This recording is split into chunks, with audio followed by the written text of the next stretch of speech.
E dentro pegando esse gancho aí, o que você imagina de como deveria ser a melhor maneira de fazer? Duas perguntas. Sobre o VAR, e esses áudios que a federação tem soltado, às vezes até de maneira, não sei se equivocado seria a palavra, mas talvez precisaria contextualizar um pouco melhor para quem tá ouvindo, receber. Eu concordo com você, Thiago. E sobre os árbitros darem entrevista, o que você imagina, cara? Porque todo mundo dá essa entrevista, todo mundo paga essa conta. E até né? assim, o VAR também tá tirando um pouco da autonomia do árbitro? Então, eu sou otimista por natureza, já levei tanta pancada e sigo em frente.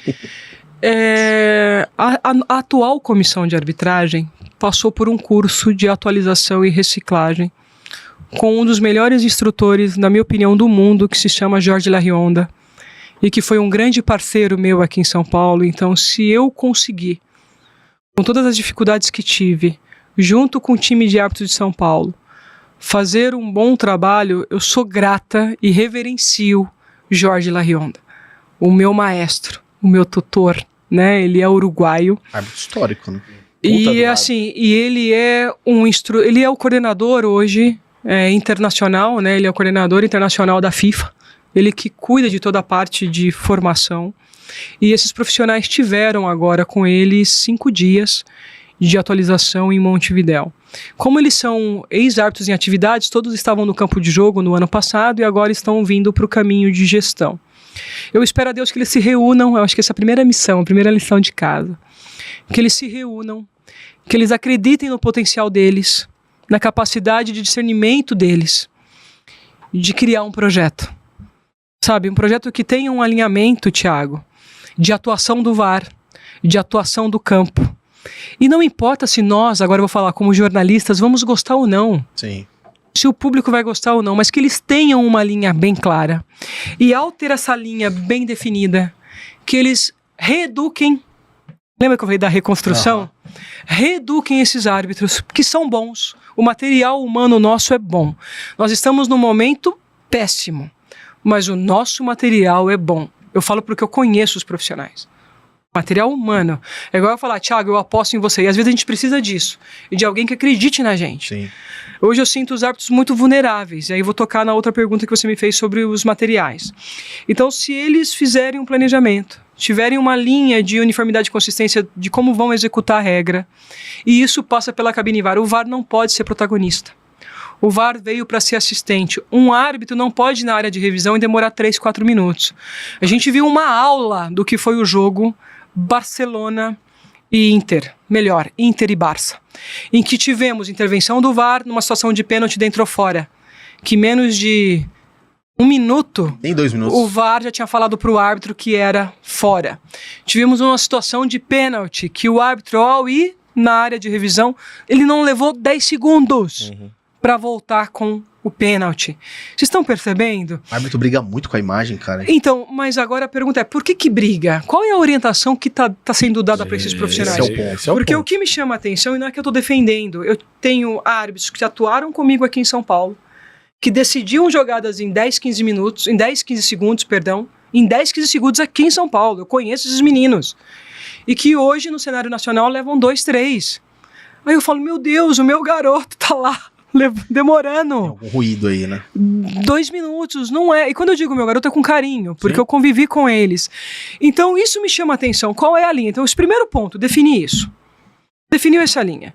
E talvez remanejar. Eu acho que a comissão, a gente tem que entender assim, para você que está em casa, quando a gente fala de comissão de arbitragem, o grupo que foi renovado é o grupo que escala. E nem sempre o grupo que escala, porque escolher pessoas para estar no campo é difícil. Sim. E é um grupo também inexperiente, eles estão aprendendo a fazer escala. Então, fazer escala se perde muito tempo. Porque, assim, eu lembro quanto eu estudava para fazer as escalas do Paulista. Quantas brigas eu tive que ter para poder defender a ABCD, porque eu sabia do momento. Porque assim como o jogador, o treinador como escolhe um titular, é momento. Uhum. E árbitro, você tem que escolher não só pelo momento, pelo perfil, característica do jogo, característica do árbitro. O que aconteceu semanas O que antes. aconteceu, o que não aconteceu, se ele é da região, se ele não é, se é do mesmo estado. São muitas variáveis. E são várias variáveis. Então não é tão simples assim. E isso faz com que você perca muito tempo. Né? Então você tem um grupo que escala. A gente precisa urgentemente ter na confederação, e aí eu acho que precisa ter mudança de nomes, um departamento de desenvolvimento de arbitragem, que vai pensar só em treinamento. E esse departamento tem que, como eu posso dizer, trabalhar em conjunto com a comissão, mas é esse departamento que vai treinar quem acertou, quem errou, o que precisa corrigir, mas isso é full time. Sim. É full time. Quando eu digo full time, é de domingo a domingo, porque era o que fazíamos aqui em São Paulo. E aí tem esse alinhamento claro, aí trabalhar um padrão. Olha, VAR, você tem um exemplo, até 1 minuto e meio para decidir se vai chamar ou não. Passou de 1 minuto e meio? Decisão de campo. Com todo respeito, né? Abraça quem tiver que abraçar, erra, e a gente vai corrigir depois. Vocês estão percebendo? Você tem que criar processo de... melhor, metodologia de treinamento. Tem um manual, né? Aí você claro. Você tem que criar essa metodologia de treinamento com esses profissionais e trabalhar a exaustão deles. Assim como a gente faz treinamento com trabalha a exaustão. Porque se eu trabalho a exaustão, eu estou trabalhando o nível de estresse próximo do que ele vai vivenciar no jogo. Sim. Se eu trabalho isso próximo do que ele vai vivenciar no jogo, quando ele estiver no jogo, aquilo que seria tensão elevada deixa de ser. Então aí você vai trabalhar desde tomada de decisão, tom de voz, comunicação, como você vai chamar esse árbitro, o que você vai falar para ele, em que momento você vai falar com ele, você não vai ficar falando o tempo todo, que momento você corta a comunicação, que momento que ele tem que decidir e não passa mais por você. Vocês estão percebendo que são muito detalhes? Sim. Então teria que ter um departamento único, exclusivo para isso. E aí eu acho que deveríamos ter pessoas novas nesse departamento. Tô falando eu, como você respondendo a sua pergunta. E aí investir nisso, porque para isso, aí eu seleciono um grupo menor. Por que um grupo menor? Porque a gente está vivendo um momento de crise. E no momento de crise, não adianta querer todo mundo. Inventar a roda, né? Não. Momento de crise, você vai selecionar os seus melhores, por mais que no momento hoje não sejam. Estou dando uma hipótese. Escolhe os seus melhores. Na nossa concepção, hoje, os melhores são esses 60. Vou trabalhar esse 60 exaustivo. E aí esses 60 que eu vou falar assim, olha, eu conto com vocês pra gente sanar. Porque a gente sanando, eu consigo treinar os demais. Pra dar espaço pros demais que estão vendo. E aí tem que fechar um compromisso com esses profissionais e aí dar condições pra eles. Às vezes eu percebo que... Sabe, vocês estão percebendo que é estratégico? Total. As confederações, elas jogam os árbitros aos leões, assim. Então, aí por que eu tô falando essa sensação isso? que eu tenho. Porque a gestão, ela tem que entender, e uma coisa que eu tinha... Eu errei e acertei com os meus árbitros. Então, todos os acertos em campo, eu tive coparticipação. E todos os erros também. Sabe por quê? Porque como gestora, quem colocou o profissional lá fui eu. O que eu sinto hoje, aí respondendo a outra pergunta, Thiago, desculpa me alongar, porque quando a gente fala de gestão é mais complexo. É mais complexo. E não dá para falar sem contextualizar. E aí, quando a gente vai e expõe um áudio sem uma contextualização do porquê que eu tô colocando o áudio. Tudo bem, teve a rodada. Então, nós entendemos que a equipe de arbitragem acertou, ou nós entendemos que a equipe de arbitragem errou. Justifica os porquês. Porque eu estou educando, eu estou mostrando que é um material didático, da maneira com que é feita hoje. É só uma observação, não é uma crítica. A maneira com que é feita hoje, eu acho que expõe em excesso a equipe de arbitragem. Porque o vídeo é colocado logo após a rodada, então cai para nós da imprensa, que somos preparados, mas não somos especialistas na área de arbitragem. Aí absorvemos aquele áudio e interpretamos da maneira que achamos que deve ser interpretado. E aí soltamos isso como formadores de opinião. Se eu estiver falando errado o processo, vocês me corrijam. Uma pressão para isso acontecer o mais rápido para... Então, e aí a gente gera a onda favorável ou desfavorável ao árbitro, que no atual momento tem sido muito mais desfavorável do que favorável. No meu ver, isso é uma exposição desnecessária. É como se eu estivesse colocando os meus árbitros na cova dos leões e deixando eles sem amparo nenhum. E como se eu não tivesse responsabilidade. Eu tenho. Você que escalou. Porque aquele árbitro que foi colocado lá é minha responsabilidade. Eu preciso ter essa personalidade de bancar isso. Doa quem doer, mas vai doar em mim. Doeu no meu árbitro, vai doer em mim. Então eu acho que falta um pouco mais dessa apropriação. Eu sou favorável à divulgação, mas melhorar a forma com que ela é feita. Para ter o árbitro no pós-jogo, seja num grande jogo de acerto ou num grande jogo de erro, eu preciso preparar esses árbitros com media training. Assim como no time de futebol, e o Léo pode se colocar aqui se ele discordar do que eu estiver falando, Léo, até porque você é um especialista lá. Eu nunca fui assessora, né? Eu fui jornalista mesmo, mas assessora não, Sim. né? Quando você coloca um jogador para falar depois de uma derrota, é o seu melhor jogador. É o jogador mais preparado. Tem 11, Ou o inclusive. capitão, no caso. Ou, em geral, o capitão que já sabe da missão dele, que é essa. Quando eu tenho 10 árbitros numa rodada, eu posso ter um árbitro excelente nas tomadas de decisões, na condução do campo de jogo, mas péssimo para falar. Porque uma coisa é a capacidade, a habilidade e a cognição que você tem para executar aquela função. A outra coisa é o estresse. Olha que louco, às vezes você gerencia um Maracanã com 70 mil, igual eu tive a honra de fazer, 75, e faz isso com facilidade, mas quando a câmera liga, Outra você coisa. trava, Todo mundo. Acontece muito. porque é uma outra realidade. Então nós precisaríamos, de novo, Departamento de Desenvolvimento, ter um plano de comunicação de curto, médio a longo prazo para preparar esses profissionais para esse momento. Aí uma vez que eu falo, opa, eu estou na Série A, eu tenho 10 jogos, eu tenho um plantel de 50 profissionais. Por que eu trabalho com 50? Aí vocês vão entender.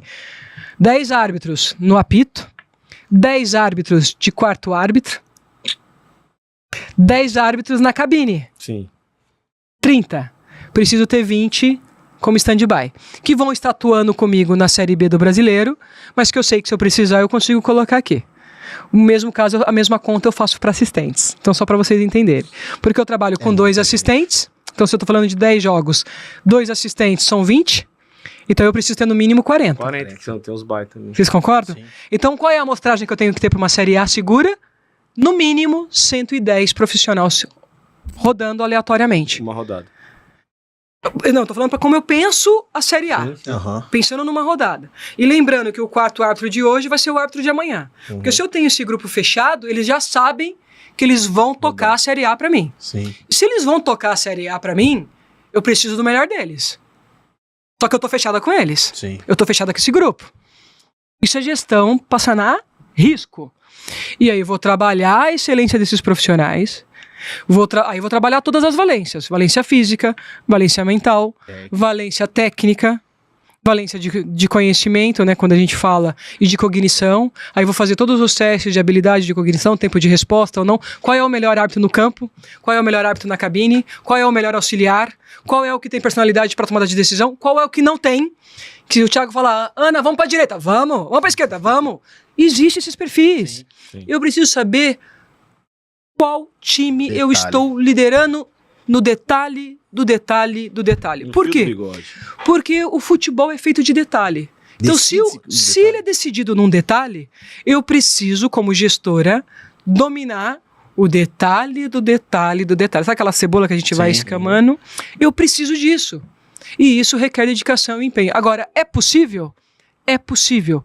Temos material humano? Temos. Temos recurso financeiro? Temos. Qual é o desafio? Convencer o majoritário que o projeto é sólido. Por quê? Eu também entendo o majoritário. O majoritário na gestão passada, entendo o que eu vou dizer para vocês, eu não estou defendendo. Você tá falando da CBF? O majoritário, porque a gente está falando do Campeonato Brasileiro, Sim, né? sim. O majoritário na gestão passada deu todas as condições para o gestor passado. Todas as condições.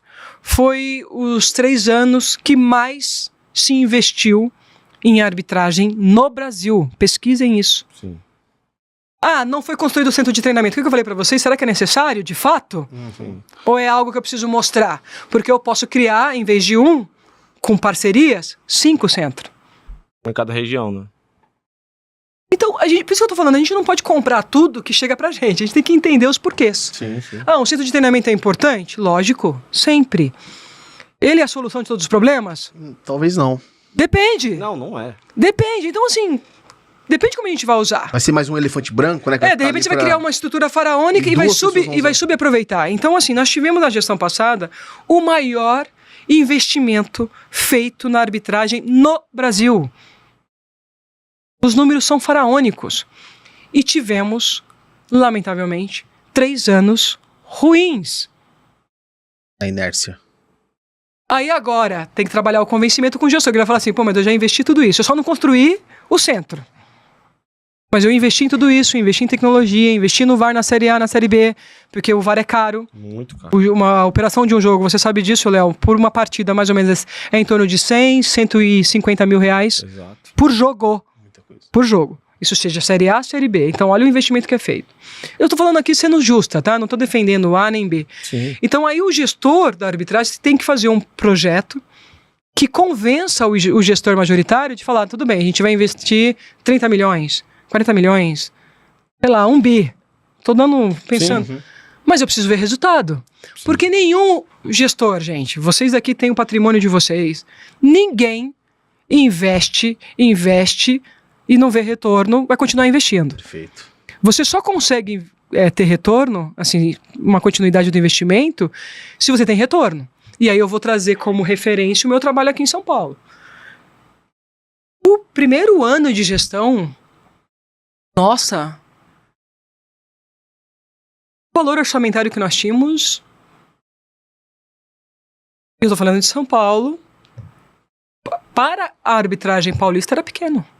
Era pra ser um dos maiores, assim. Só que aqui a gente tem que fazer, mostrar por meio do trabalho que era possível e vai avançando. E aí esse orçamento foi avançando, aí veio o VAR, você vai melhorando. Você tá percebendo? Aí o investidor fala, opa, vale a pena, porque uma coisa que a gente não entendeu ainda. Por que a Premier League investe em árbitro? Porque Portugal, que teve muito problema, passou a investir. A La Liga agora está preocupada com os erros que teve no espanhol. Porque quando a gente fala de posicionamento de produto, e futebol é um produto na arte de entreter, eu preciso ter transparência, credibilidade. A pessoa precisa confiar no meu produto. Se ela confia no meu produto, ela paga para vê-lo. Se ela não confia, ela critica, ela difama, ela desqualifica o meu produto. O produto. Então, você investir em arbitragem é investir na qualidade do produto, mas o como investir, porque também secar gelo, que é um termo usado nos dias de hoje, não é mais funcional. Não é mais funcional. Então, são pontos que eu estou trazendo para vocês aqui. Acho que até me alonguei muito nas respostas. Me perdoe por isso. Nada. Mas é que é um assunto que eu amo e que a gente não pode tratar de qualquer maneira. Às vezes eu vejo comentários... Que coisa muito superficial. Eu vejo comentários muito vagos, pautado numa informação só. Sem embasamento. Vai muito além disso. Entendeu? Vai muito além disso. Igual, a gente tinha uma Escola Nacional de Arbitragem, que na última gestão foi desfeita. Como que você tira... Por falta de verba. Como você tira uma Escola Nacional de Arbitragem? Como que pode a gestão que mais gastou e que mais teve investimento Esse é o falar ponto. que é falta de verba? Esse é o ponto. Gente, Esse é o ponto. vou respirar. Vamos respirar. Aproveitando Olha, se eu tivesse o dinheiro que a gestão passada teve pra gerir, eu digo pra vocês que a gente teria avançado em algumas coisas.